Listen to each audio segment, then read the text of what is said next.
So exactly 4 years ago this week, I was facing a bit of an internal conflict, a bit of a dilemma. Because ever since I was hitchhiking around California with my Jack Kerouac in my back pocket and reading, since 1992, this great American Bible called Wired, and before that, a magazine called Mondo 2000, and there was even a paper magazine, I remember, called Boing Boing. I always believed in those hippie-ish Californian anarchic libertarian values that defined that vision of the techno-future. And so when Condé Nast brought me in to set up a UK edition of Wired, the question in my head was, but all the action's over there, what is the UK story? And I wasn't alone. There were snarky comments on the websites, on the blogs. Why is Condé Nast, the shiny fashion publisher, launching what will have to be a light version of Real Wired? But we got a team together and we just thought, let's look out there for the innovators. There are people in the creative fields, there are people in the media fields, there are people in the software fields. There's something round the corner called Cambridge with some big companies. There's got to be something. And what I didn't expect was how pretty quickly that quest became incredibly easy, because there were more stories than we realized, and there was something happening in London. And it accelerated about 2.5 years ago when we were getting bombarded in our inboxes when we went to conferences pretty much everywhere with people who thought we should be telling their story. And it was fashion startups, it was game startups, it was hardware startups. And so we realized there was something happening. And there's been an acceleration. And we were planning a piece, actually, even before we knew about Future London, like a cover story, which I think you could probably help us with, on just what it is that's made this London's moment.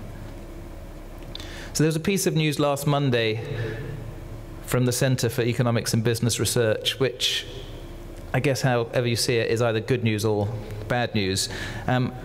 London is no longer the financial centre that it was. City bonuses have fallen dramatically. I've got to be careful how loudly I say this. By 2015, in terms of the number of jobs in the financial industry, will have been overtaken by Hong Kong and New York. But there's one sector that the CEBR said is booming.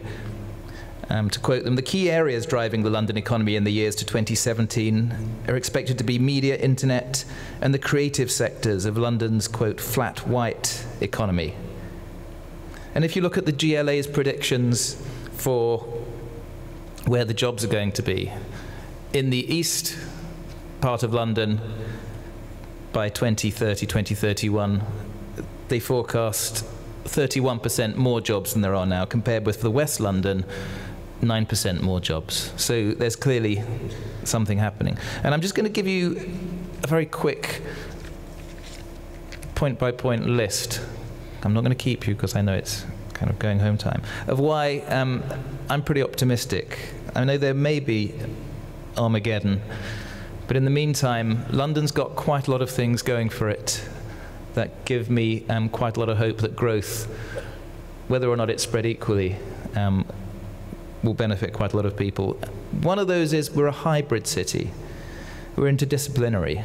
We're not just focused on one thing. And if you look as one example, just near St Pancras Station, they're starting to put up the Francis Crick Institute, which is going to open by 2015 as a major science and medical research centre. But it's not one institution. It's a collaboration between the Medical Research Council, UCL, Imperial College, King's College, the Wellcome Trust, Cancer Research UK. And it's that way of bringing together cross-disciplines that often provokes innovation, as we found out when we visited MIT Media Lab recently.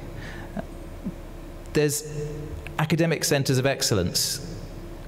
So we have people who have spoken here, from the RCA, from St Martin's, we've got UCL, we've got Imperial, there's a couple of nice ancient universities an hour up the road on the train. They're not yet of a mindset where it's a cool thing for an academic to have a spin-off company, but from talking to people it seems that is changing. Herman Hauser says in Cambridge now, the younger, more ambitious academics want to have a company based on their IP, and that's now cool. So London has, as you've heard, an internationalism. It's that global centre. It has an ecosystem. It's been built partly by people who've done okay so far out of internet businesses. So there's organizations like the Founders Forum. There are investors who made their money first time round, Nicola Zenstrom, Brent Hoberman, people like that. You've heard from some of the hubs and the campuses which bring people together. There are online mailing lists like the ICE group that bring together entrepreneurs to knock ideas together, to solve each other's problems. We tell stories here. We're a great capital for visual effects, for media, for advertising. And storytelling is fundamental to building a great scalable business, and it's an underestimated skill, and we do it better than most, I think. We don't need these Silicon Valley comparisons. I think we should just be ourselves. We're the city that, created Johnny Rotten and Vivienne Westwood. We don't need to follow somebody else's rules. So yes, we have a financial center, still pretty visible, but just an example of how we're innovating, a lot of the new financial startups that are rethinking the rules, trying to get rid of the friction between businesses and the consumer and the money, they're coming out of the UK. There's TransferWise, there's Market Invoice, there's GoCardless, there's a whole bunch of others. So we are still the financial center, just a slightly more disruptive center.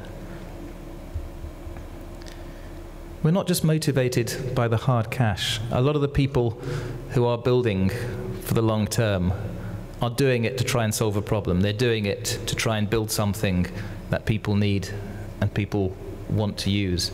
And that is a very particular West Coast mindset that is starting to embed itself here, and I think we just need to encourage it. We need to give space to those role models. We need to celebrate them. And we don't yet have a reality TV show about startups. Okay, so we've got Made in Chelsea, but we have our own voice.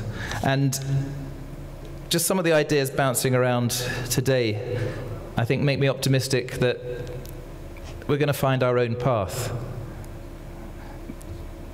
Matt Webb's idea that maybe the internet shouldn't be trapped behind glass. We're making physical things. From Makeys to Sugru to Goodnight Lamp. We're thinking fresh. We're based on our design knowledge. As Russell Davies said, you can examine the valley, but it doesn't give you that edge. So they had the Jetsons, we have Thunderbirds. Let's live that Thunderbirds lifestyle. Let's do our own thing. And Gavin Stark's talking about data being the raw material of the 21st century that you need to refine, you need to mine into information. Well, anybody who shops at Tesco, I think, has a view on how they are using data to try and understand the future. And there was a Strata conference in London about a month ago, bringing together not just foreigners coming to tell us how to do it, but UK startups that were pushing forward. So we're a kind of messy, hybrid, multilingual, not equally well-off city. But that often sparks innovation. That is often a pretty good recipe to get people coming in to challenge the rules. So if we had a glass, we would now toast the potential for London. I would like to thank all of you for being here. many of you whose stories we've told in Wired who have proved that it was right to start a UK edition, because there is so much happening that is distinct and is particular to us. So thank you to all of you for giving up the time. Thank you to the people we've put this on with: London First, Canary Wharf Group, Gensler, Wired Consulting. Thank you to Greg Williams for standing up here, putting it all together. And thank you to Sophie and her team at Wired Consulting. And thanks, London, for giving us this optimism. Have a good evening.